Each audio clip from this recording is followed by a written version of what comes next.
All right, y'all, let's get started. Thank you for the opportunity to speak today. Josh Barber, MPO staff, here to provide an update on our 2021 non-discrimination plan. And I also have Dana Lazarus with me as well, who will be talking about the plan update as well. Just a little bit of a project background. The MPO is required to adopt a non-discrimination plan every 3 years. And really, the plan demonstrates our compliance with federal civil rights legislation, such as the Civil Rights Act of 1964, the ADA, the Rehabilitation Act of 1973, and others. Our last one was adopted in March of 2018, and so we're looking at an update this year, which has been ongoing. In addition to demonstrating our compliance with federal civil rights legislation, it's also a medium for us to advance equitable processes and programs and policies for our agency. The big thing this year, given discussions on racial justice and other equity issues, we will be expanding the plan to include the Hillsborough City County Planning Commission, which has been a big endeavor. And the plan really covers the areas identified here. We identify our underserved communities and where they're located spatially. We look at how we engage those communities in our work, how we evaluate the equity outcomes of our plans, whether that's through GIS or the regional planning model or other performance measures. We look at how we've integrated Title VI principles and equity into our primary program areas. So the LRTP, the Transportation Improvement Program, the comprehensive planning process, etc. A major component of our Title VI requirements is having a Title VI complaint process, a procedure, and a staff liaison. So in the event that a member of the public feels they've been discriminated against, they have recourse through us. And then also our plan will have a series of recommendations, both for the agency as a whole, Plan Hillsborough, but also the MPO and the Planning Commission individually. Next slide, please. And so under federal law, starting with Title VI of the 1964 Civil Rights Act, we have to ensure non-discrimination in the provision of all of our activities. And this is a requirement for any agency that receives federal funds. So the initial language from the 64 Civil Rights Act focused on race, color, and national origin, but subsequent acts such as the Rehabilitation Act, the ADA, the Highway Act have added protected classes for income, ability, sex, gender, sexual orientation, age, English proficiency, family status, and religion. So these are the areas where we have to ensure non-discrimination. Next slide, please. And just a bit of overview of what you'll see in the plan. Our first major task was defining equity or identifying a framework for equity to help build the plan around. We've taken a deep dive into the history of discrimination and planning policy in our community locally. As I've said, we identify our communities of concern, or our underserved communities. That's a federal requirement where we must identify racialized communities, ethnic communities, etc., spatially. We do a self-evaluation of the work we've done in the past 3 years to see how we've incorporated Title VI into that. This year, a major component is a community engagement process to update and inform the plan and the recommendations, which Dana will be speaking of soon. And then finally, our recommendations. Next slide, please.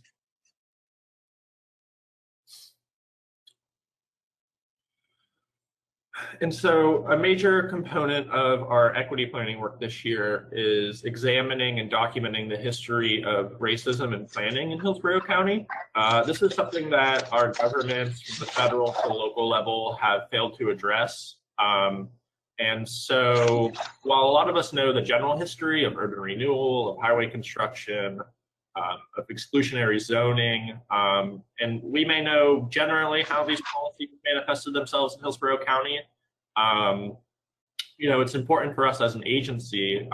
We have a responsibility and an obligation to document and acknowledge the specific and intentional ways that these policies shaped our communities. There really cannot be justice without public acknowledgement of the specific ways planning has harmed Black people and other people of color, and a public process to discuss these policies, relate them to how what current challenges we have in our community, and come up with a community-centered vision to how to overcome those challenges. So to that end, we've looked at local, state, national law, and politics to help kind of frame the years from 1900 to the 1970s, pretty much the rise of the planning profession. We've looked at public and private housing, comprehensive planning, urban renewal, and highway construction. Next slide, please. And so I'll go a little bit over some of the history that we found for you all today. I don't want to spend too much time on it, but if you had an opportunity to attend the policy committee meeting for the MPO back in March, you'll have seen an extended version of this. But I do have to provide a disclaimer that there are quotes and images from historical documents in the following slides, which are insensitive or inappropriate by today's standards. They're being provided so that there's no mincing of words or lack of clarity about what the specific policies in these plans were. Next slide, please. So to start with public and private housing, I'll provide a brief overview of some of the items listed here. Deed restrictions. In the early 1900s, racially restrictive covenants became an important instrument in enforcing racial segregation throughout the country. These are clauses in the deed of a property that lists obligations that purchasers of a property must assume. And for over half of the 20th century, a commonplace clause in many of these property deeds stated that they shall never be sold or rented to African Americans or other racial and ethnic minorities. In Hillsborough County, I took the time to go down to the Hillsborough County Clerk of the Court to review property deeds prior to 1964 on those old 35mm rolls, if you've ever been down there. And we have documented racially restrictive covenants in areas such as Ruskin, Seminole Heights, Davis Islands, and North Hyde Park. Not an extensive review, a sampling. There's no doubt more out there, but you know, we've provided the clauses in our document, which will be forthcoming. In the area of public housing, it's important to understand that the first major involvement in public housing came with the 1937 Housing Act, where the federal government provided funds to build public housing to local housing authorities, which led to the creation of the Tampa Housing Authority in 1937. Their first project was North Boulevard Homes, which was first occupied in 1940. And it's important to note that all public housing built by local, state, and federal funds was segregated by race through at least likely the 1968 Fair Housing Act. North Boulevard Homes was a Black-only public housing complex. Others in the area in Tampa include Robles Park Village and Lake Avenue Homes, which was white-only. Riverview Terrace on Broad Street in North Seminole Heights was white-only. And it's important to know that public housing in the county and nationwide was used to create and reinforce racial and ethnic segregation, whether that was through displacing Black residents in certain areas, such as the case with Robles Park Village, which was a predominantly Black neighborhood and a white public housing complex was built upon it, or concentrating Black residents in other areas, which you see with North Boulevard Homes in the West Tampa area. Mortgage, the Homeowners Loan Corporation is the next big thing. This was a program started under the Roosevelt administration's New Deal in 1933, and really created a uniform appraisal system for mortgage lending nationwide. The map is shown on the right, the infamous redlining map, where areas in green were deemed the most desirable and often had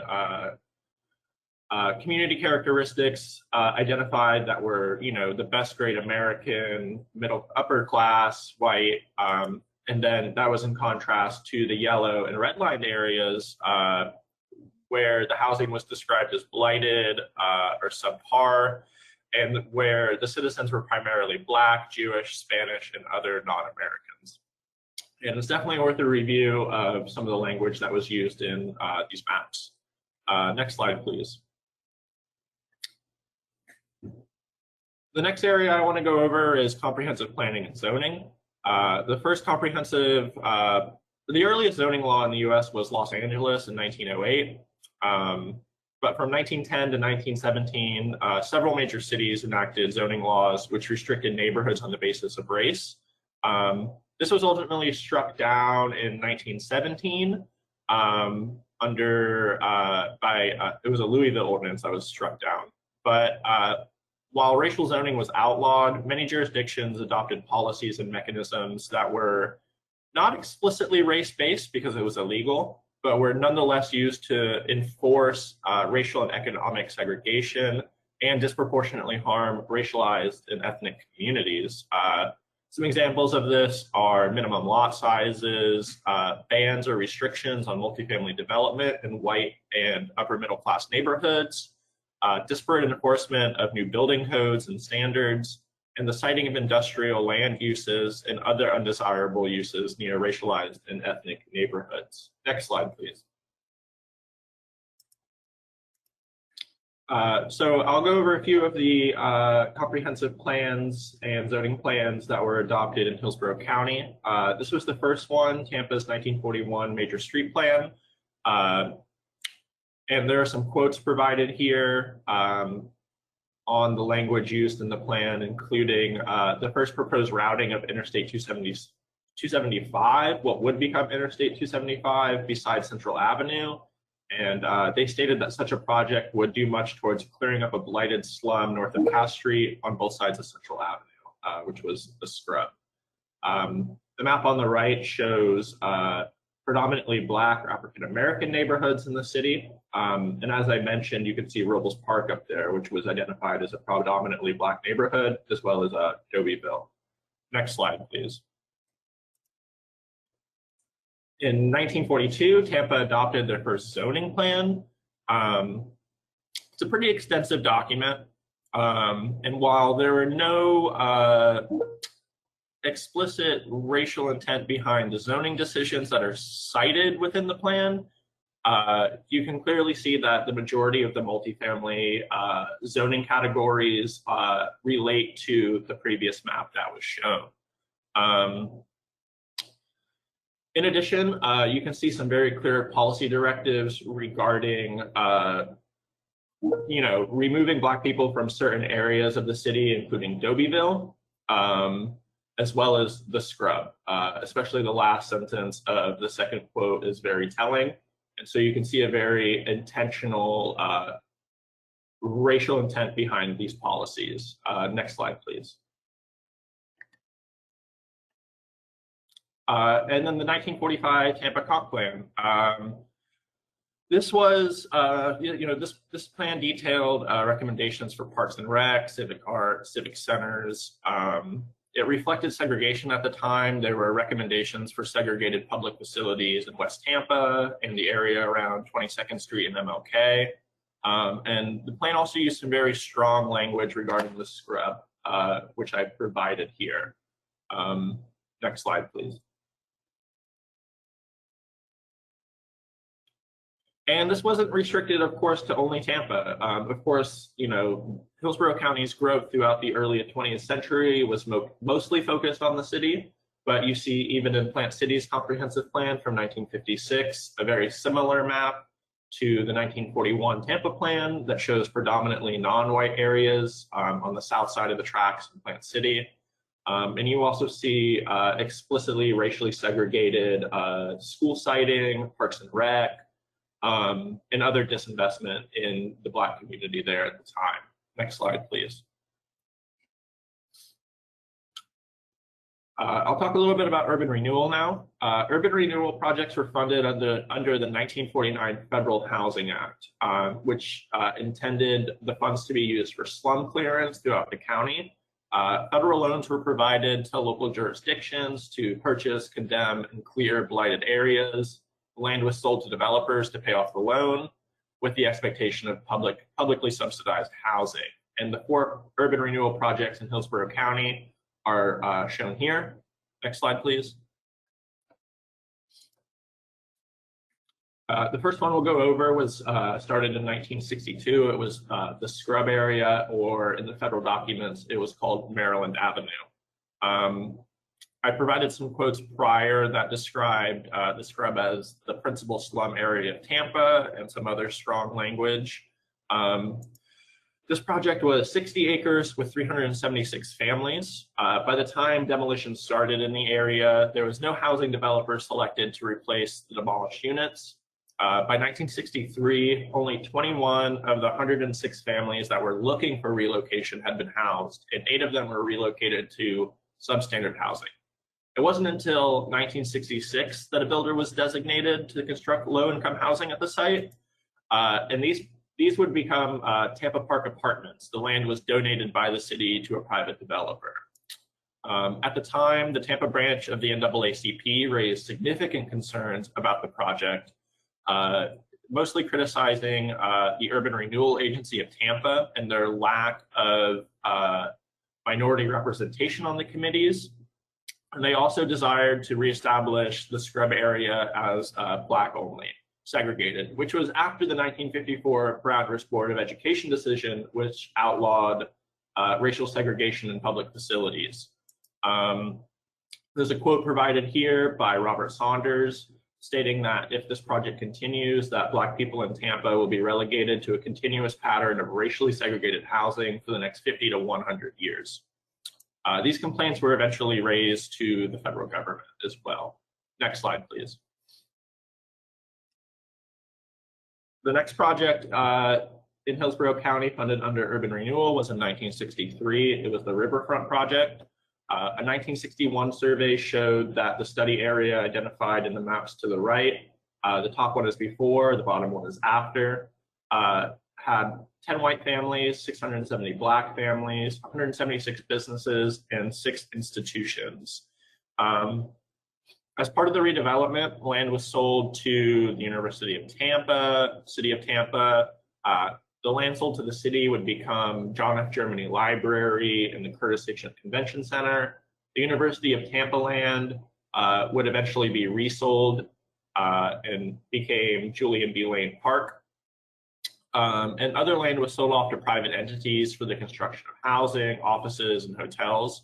And more land was used for the construction of the interstate highway system. And while the city made assurances to the federal government that subsidized public housing would be built to accommodate those displaced by the project, it took a long time for that to be constructed. The first one was Presbyterian Village in the early 1970s, and then of course, Oakhurst Square apartments were built during the same period. Next slide, please.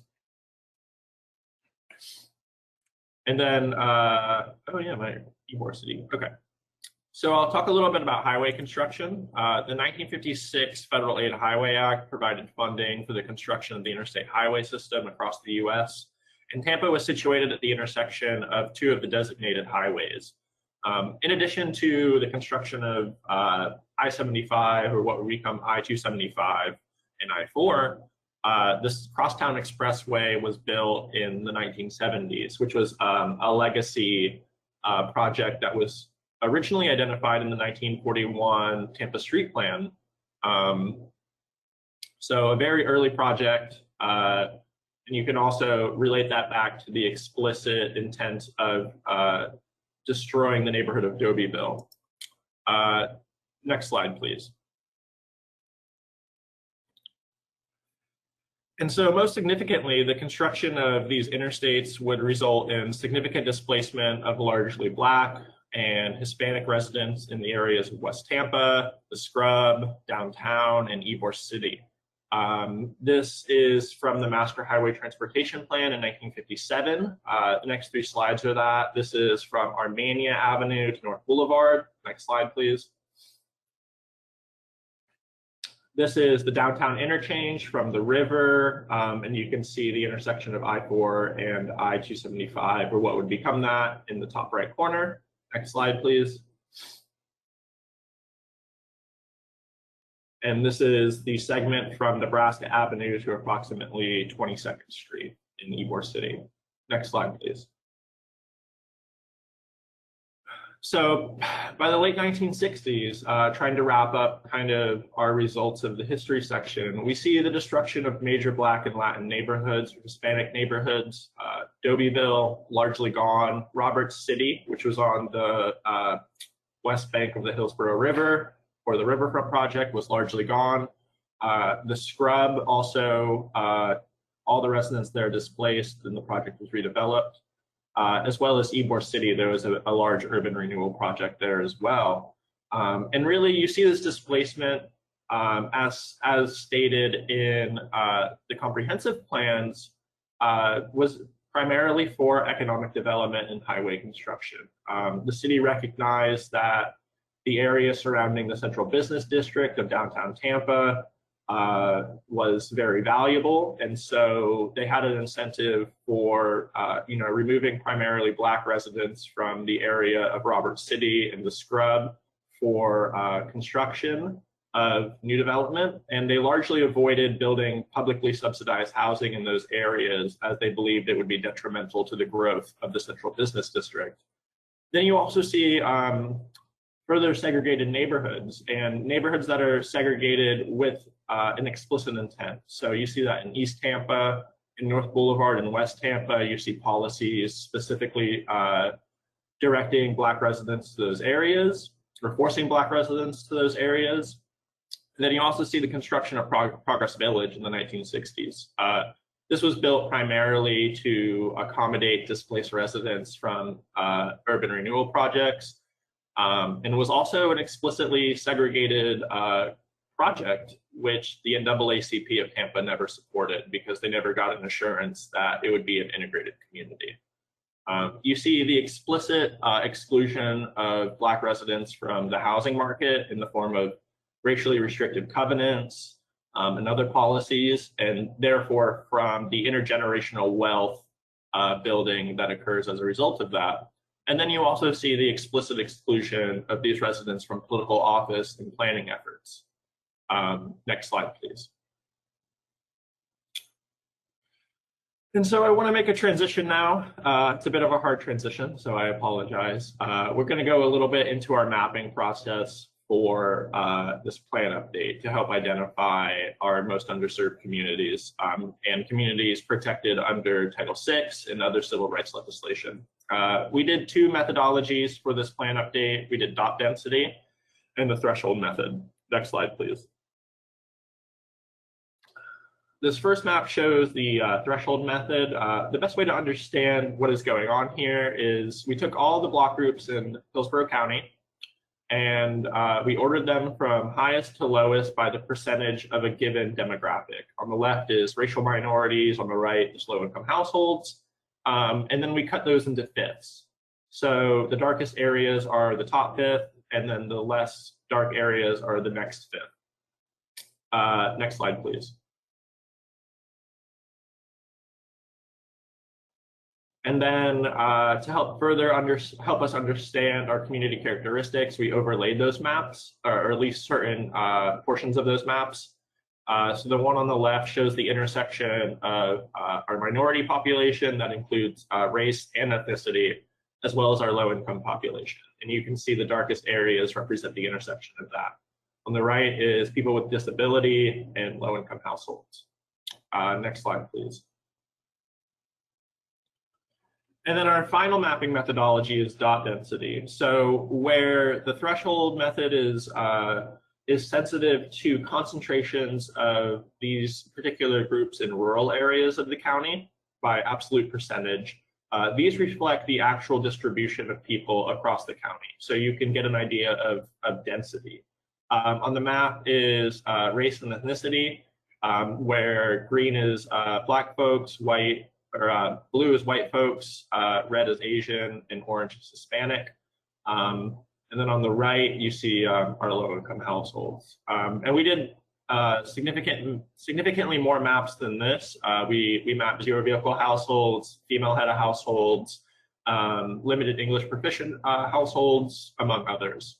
And so with that, I'd like to hand it off to Dana to talk about our community engagement process and kind of wrap it up. Thanks, everyone. Thanks, Josh. Hey, everybody. So nice to see a lot of you again and nice to see some new faces. Hi. This is so exciting. So yeah, bringing it from the past and the history of discriminatory planning to the present and what we are now doing to acknowledge that history and our part in it and what we can do moving forward. So community engagement is a huge piece of our operational definition of equity. Next slide, please, because I want to show that, you know, community leadership is a key component of equity, democratic participation, hearing from those voices that were historically left out of the conversation and even purposely left out of the conversation. And so I'm going to go into, we designed a community outreach program for this non-discrimination plan, which was new for our non-discrimination plan. So this was an improvement.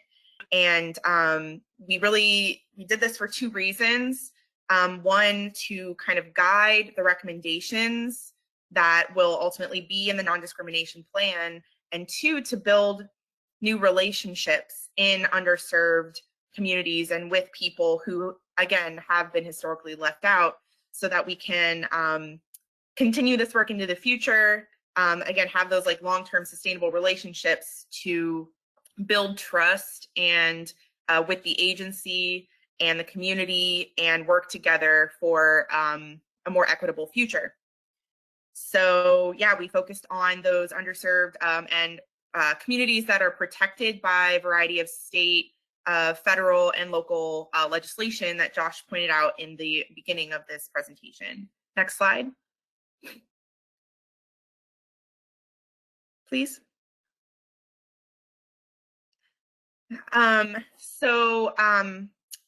We designed a 3-phase engagement process to really carry through, to really think of everything and really value that community engagement that we're trying to get.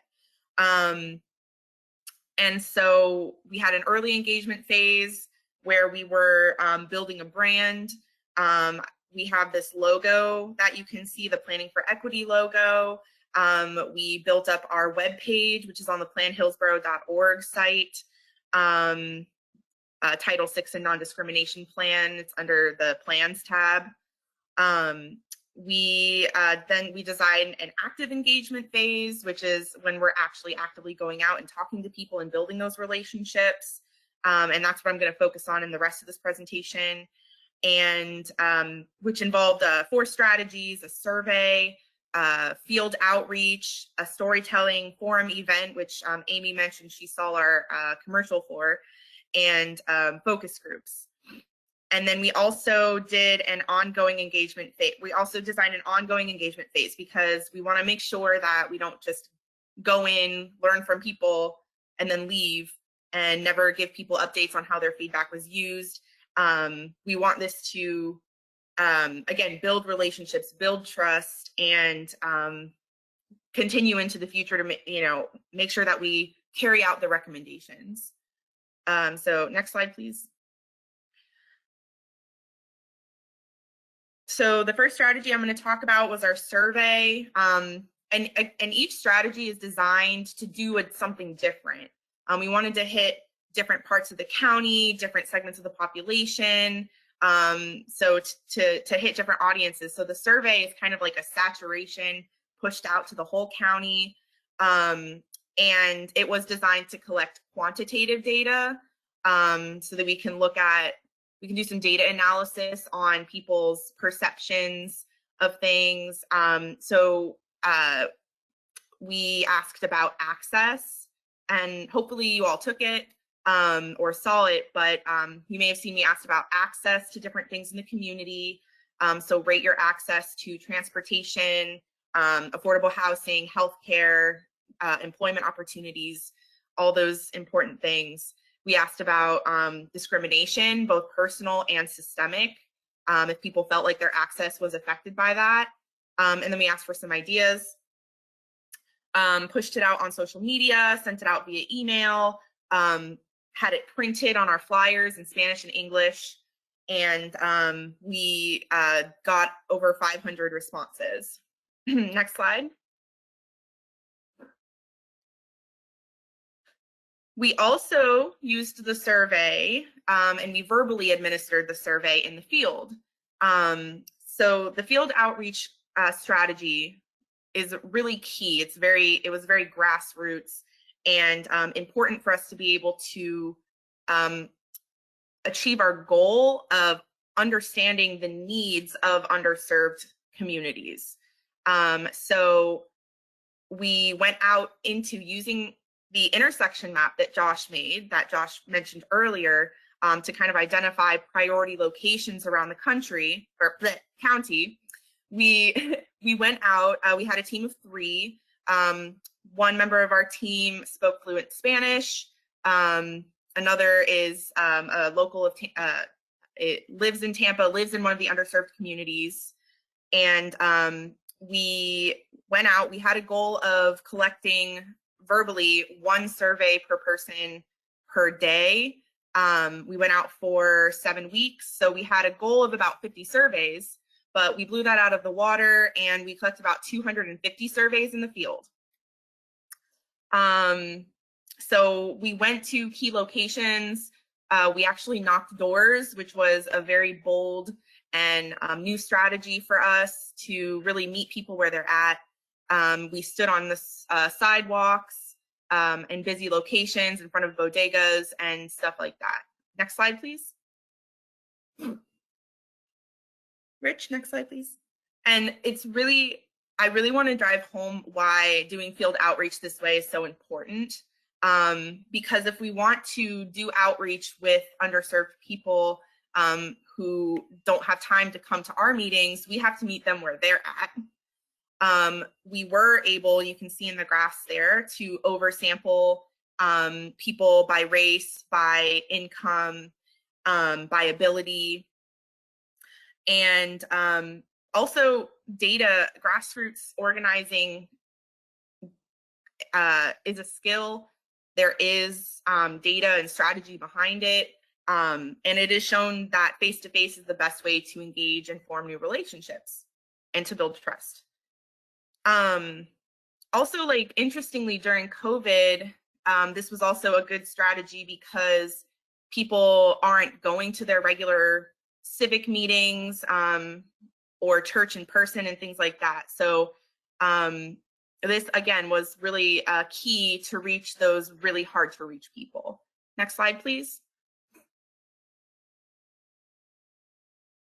And I threw this slide in here because a lot of people have been asking about how did we do field outreach during the pandemic, because the timing is never within our control. And so we were doing this between December of last year and February of this year. And so we had a safety protocol. We stood 6 feet away from people. We were double masked.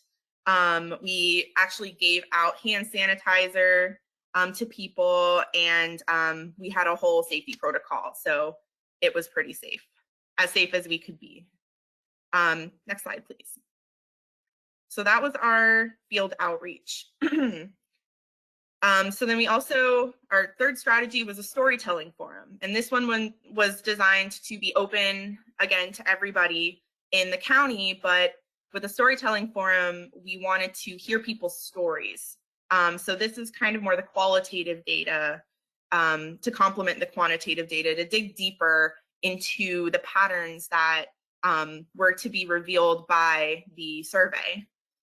And so with the storytelling forum, it was virtual. It was on a Saturday afternoon.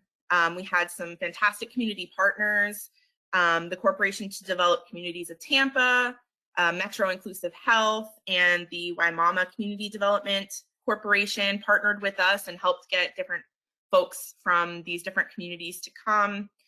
And we asked a series of questions, and we were into breakout groups so that people may feel more comfortable sharing their stories. And it was pretty well attended, and we learned some really interesting things. Next slide, please. And then finally, our focus groups. And all of these steps were kind of designed to kind of dig deeper and then dig deeper and then dig deeper. And so with the focus groups, we actually recruited people who we spoke to in the field, in these underserved communities. One of the questions at the end of the survey was, would you like to participate in a focus group and give us more information about how you answered the survey? And so we had 5 demographic-based focus groups to understand the specific needs and stories, the challenges faced by these protected demographic groups. So we had one for the Black African American community, one for the Latinx Hispanic community, people with disabilities, again, protected by the ADA, we had a low income group, and then an LGBTQ group as well. And each group had 5 to 9 people, was 90 minutes long, and we had, again, a set of questions that were designed to dig deeper and collect stories. Next slide, please.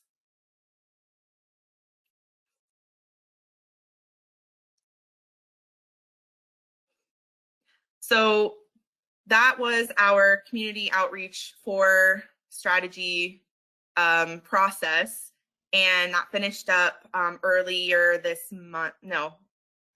in March.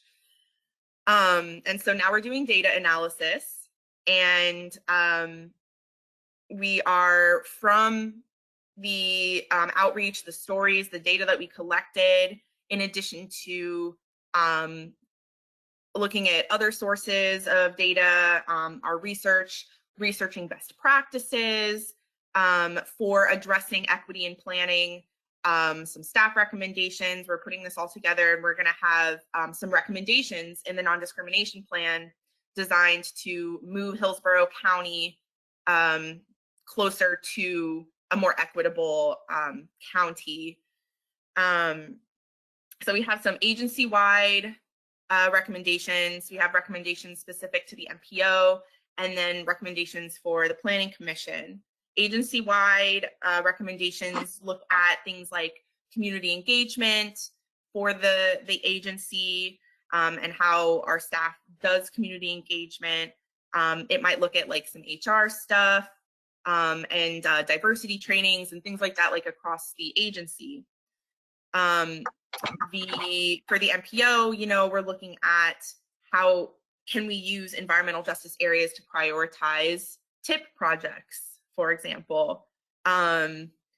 Looking at maybe different advisory committee options, increasing representation on advisory committees, or even having an advisory committee that's dedicated to equity, or something. These are all things we're looking into. And then for the Planning Commission, looking at the comprehensive plans and really being very policy specific in those comprehensive plans, looking at ways to prevent displacement and gentrification, and like policies, and then also community engagement with them as well, and when they do their community plans.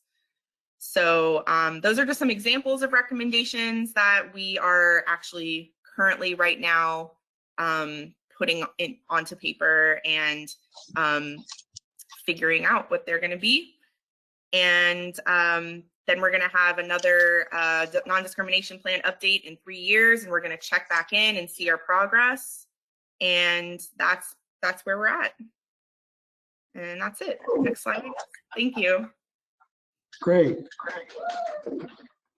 I think you've gotten a lot of support. That was a great report. You're to be commended on the outreach program. I think that's certainly one of the best I've ever seen. Are there questions of either Josh or Dana from the committee? Yes. Amy. Amy's recognized. And I'm Thank Marty you. Pryor. I'd like to make a comment as well. Okay. First and foremost, it's an excellent presentation, and I'm really excited to see that our county is being very progressive in this endeavor.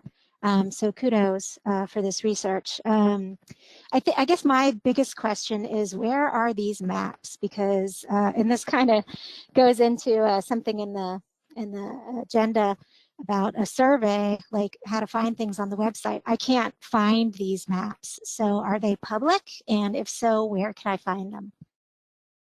Hey, Amy, I'll answer that. They're not published yet. We're still working on finalizing them. Really, the only thing left is labeling the areas in the county that we would like to highlight. And then once that's done, I'm sure we'd be happy to share them. We're looking to completing the plan sometime this summer, so they'll definitely be there at the latest. Awesome, thank you.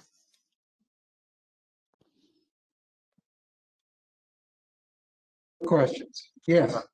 Okay, this is Artie Fryer. Commendations on the plan and the work. Certainly, Joshua, as you mentioned, you would be straightforward with the information. I think history tells us quite a bit. And I think some of this information, although it's there, there's a broad swath of people who really didn't understand or didn't know about the depth of it. So I appreciate the way that you've presented it and speaking about the facts that are there and the intent. And certainly I'm sure some of the things that are written there are uncomfortable. And because of that, I see that you've done the community outreach, but there's one thing I'd like to kind of suggest. As someone who grew up here in Tampa, I don't know if many of you are aware of Middleton and Blake were high schools that were segregated high schools. And during the time that you mentioned, they were the high schools for Black people. I don't know if there was any effort to actually contact graduates or people who attended those high schools. So as you were going, and many of those areas or those circumstances that you talked about impacted those people.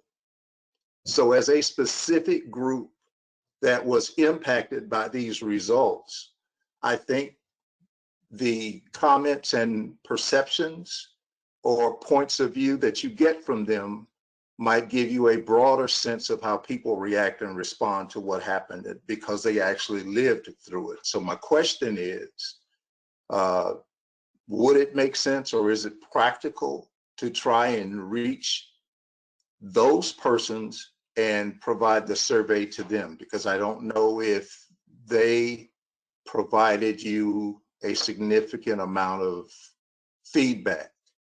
And I think that's a particularly targeted group that this information could give you a perspective that might be a bit different from what you got. Yeah, to answer your question, there wasn't a significant effort made to that end, but you know, we definitely recognize that that is a major gap.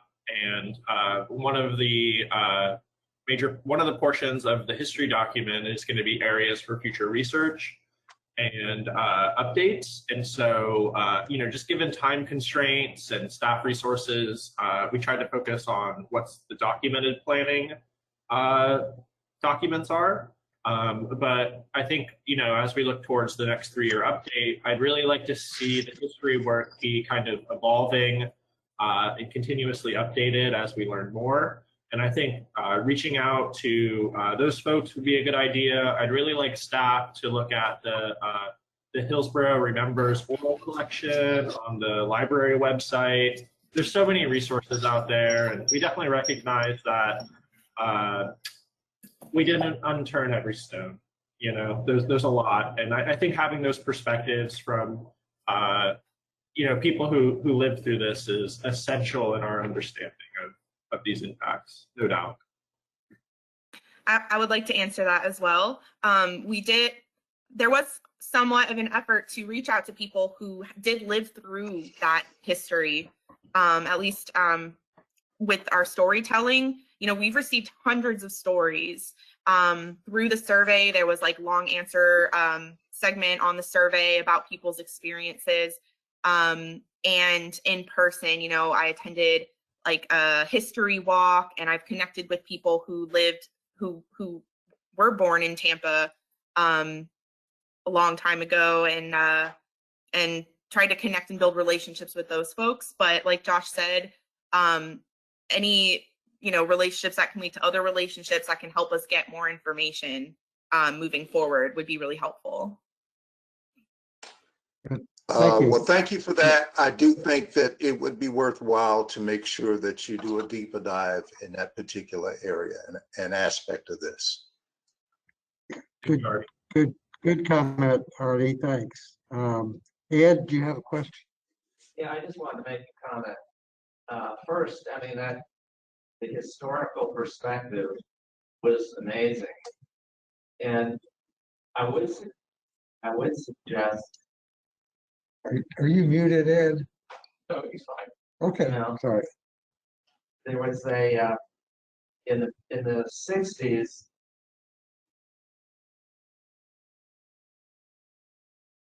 Now he's muted. I don't hear him now.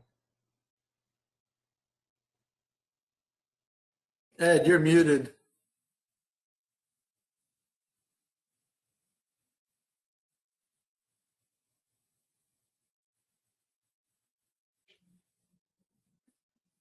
Okay, how about now? Good. Okay. First, I wanted to say that historical perspective was amazing and well done.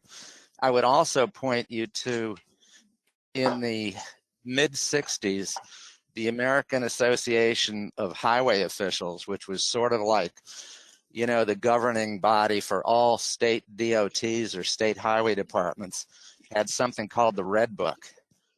And it was a fairly, you know, a couple-inch thick bound volume titled something like Guidelines for Design of Highways in Urban Areas.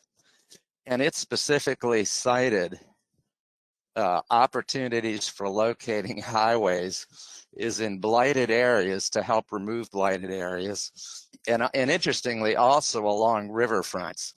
And, you know, you may want to look that up. I think your presentation was great.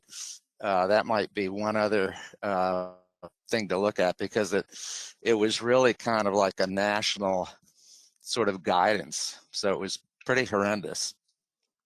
Thanks, Ed. That's some great feedback. Yeah, thanks, Ed. Nicole, did you have a comment? Yes. That was a great presentation, you guys.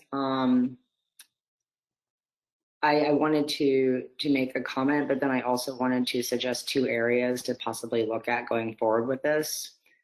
First and foremost, building on what Ed just said, this is why people have been super passionate about not expanding highways further and trying to reconnect neighborhoods, because the policies of why these initially occurred and the impact it has on having connected communities.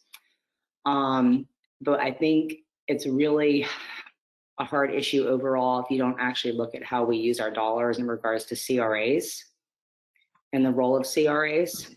And I'm wondering if you guys have looked at how those are being utilized here for development dollars, and working with communities to make sure projects get to CRAs and making sure the lines and boundaries aren't just benefiting those for higher end development, and as well plat language. I recently last year we purchased a property in Forest Hills and changed the entire plat and refused to sign off on it because the language in my plat when I purchased that property stated that under no circumstance could any person of color or anybody who was LGBTQ, which is not the language used. It was really lovely language. My father and I refused to sign the plat and had it amended and removed from the property because it was illegal to rent, have anyone on my land who is a person of color, period, or under certain influences, in order to preserve the integrity of the neighborhood in Forest Hills. So I think a lot of people don't even realize that we still sign contracts for properties in this county and all over the country that entitles people to discriminate. So those are just a couple ideas or thoughts on that. As far as the CRA dollars, that is not something we looked at. Not exactly the MPO or the Planning Commission's jurisdiction. Well, I represent the city of Tampa, and I understand that those are inside the city, but there's a lot of plans that are done within the Planning Commission that don't work in tandem with CRAs, that are ready to roll, that are in major corridors of development. So I'm wondering if that's something that's even being thought about at all, working more in tandem with those groups that are overseeing development opportunities. It has not been thought about, to answer your question. No, it's not something we've really considered in this planning process. I can definitely look into it though. Be happy to. And then as far as the plat language, we've really just been trying our best to document where we found them. So one, I would love a copy of yours document. The language is not enforceable. There was a long history of Supreme Court cases establishing that. It was declared unenforceable in the 1970s. Basically, is kind of where it's at. So the language is still there. It's still being signed and agreed to. There's no way to bring it to court or anything like that. But there should definitely be a process in place to get them removed from contracts moving forward, I think. I believe that it really is something that it's one thing to speak to long-term policies that are socially unjust, but it's another to be like, hey, to title companies. These plats should be removed. In our county, we're taking a stand, or in our city, we're taking a stand, and this plat language is no longer tolerable. These are handwritten plats. Almost anybody sitting here who's ever purchased a property has probably signed a contract stating that you agree with discriminatory policies in regard to your neighborhood. And I think that that's something that you can't move forward if you don't make amends for what's happening. So if we're still signing language and documents locally on property, there could come a day where there are people in power who want to utilize that language. And we're seeing that as a rise in our country with the rise of a lot of white supremacy. So I'd like to point that out. Thank you, Nikki. Okay, thank you, Nikki. Stephen Hollenkamp, you're recognized. Thank you, Chair. I have a question for each of you. Dana, first, congratulations on landing what looks like your dream job. Looks like you're having a lot of fun, and this is just you're passionate about this, and so it makes sense that you're hitting out of the park the outreach. My question for you, Dana, is, 3 years from now we're going to get an update. I'm curious as to what success would look like. What we'd like to see 3 years from now. And Josh, super wonderful, very thorough research. I loved it. I'm texting now with Improvement League, the president of the Improvement League in Plant City, and we'd love to have you come do this presentation and get a couple commissioners out, get a newspaper article written up. I'm curious if you'd be open to doing that. And if you have this presentation videotape, that would also be awesome. I'd be happy to do that. There is a copy of the full presentation on YouTube for the March MPO Policy Committee. The March MPO, what? Policy Committee? Policy Committee.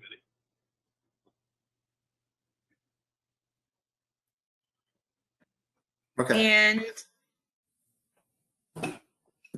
And Dana, what's success look like? Well, success won't happen in 3 years, but I think at kind of a minimum, more people need to know who Plan Hillsborough is. So an uplift, so more relationships, more, yeah, just more people engaging with us. And there's one really cool recommendation that we've been hearing a lot about, having hubs in all of the communities, where there's a planner or someone actually hired from the community that is the liaison between the community and the planning agency, that is constantly keeping everyone up to date on what's going on in the community, what's going on with planning in the area. So like tangible changes like that, hopefully we can get rolling in the next 3 years. There are some short-term things that we can do. We've already done, since I've been here last August, some deeper diversity and inclusion trainings and conversations with community groups. We're going to have an Islam, well, we're working on having an Islam 101 basics training with staff. So there's some internal things. We're looking at language changing in our comp plans to be more inclusive and up to date. There's been changes on our website. There's now an equity tab on our website, and a tab that sends you directly to information on accessibility in Title VI on our About tab on the website. So like things like that we're doing right away. But long term, I think what we'll see is what I'm hoping for is just more community-led planning. Plans and things in the community that it feels like everyone had a part in designing and is happy with. So I hope that gets at your question. Just demonstrable progress made in our recommendations as well on like short-term, medium-term, long-term basis, where we're, like documenting the implementation of our recommendations at the end of the day. Good. Thanks, Good guys. question, Stephen. Christine, you're recognized. Thank you, Mr. Chair. Thank you, Dana and Josh, for excellent presentations.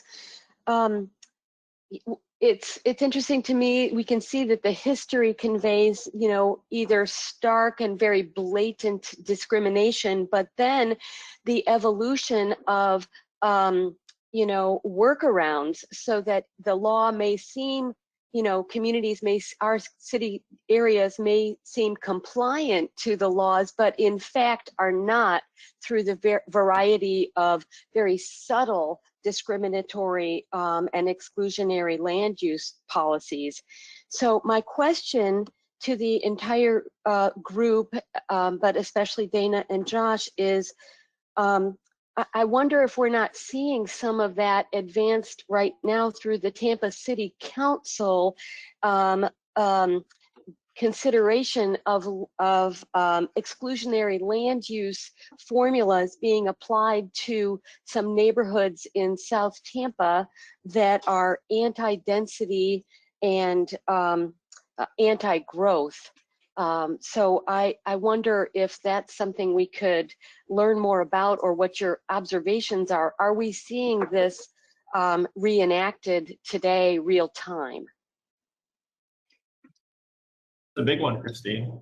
I think we're definitely living within the historical and contemporary legacy of these planning policies. I think when you look at stuff like the Homeowners Loan Corporation maps, and then you look at neighborhood outcomes today, there's a demonstrable relationship between poor outcomes, whether that's in terms of public health or greenhouse gas emissions or crashes, or I just attended a session by the EPA yesterday that demonstrated the correlation between redlining and flooding risk, urban heat islands, tree coverage.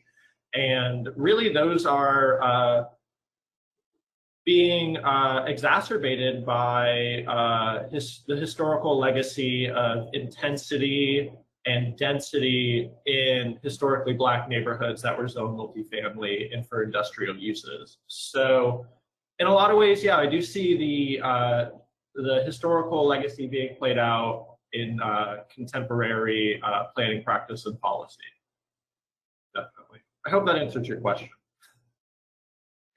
Actually, I'm talking about some brand new comprehensive plan changes that are being considered by Tampa City Council that would apply to a select few neighborhoods. I don't profess to know all the details about it. I'm coming in late to the conversation, but what I hear is very reminiscent to the information you've just shared this morning.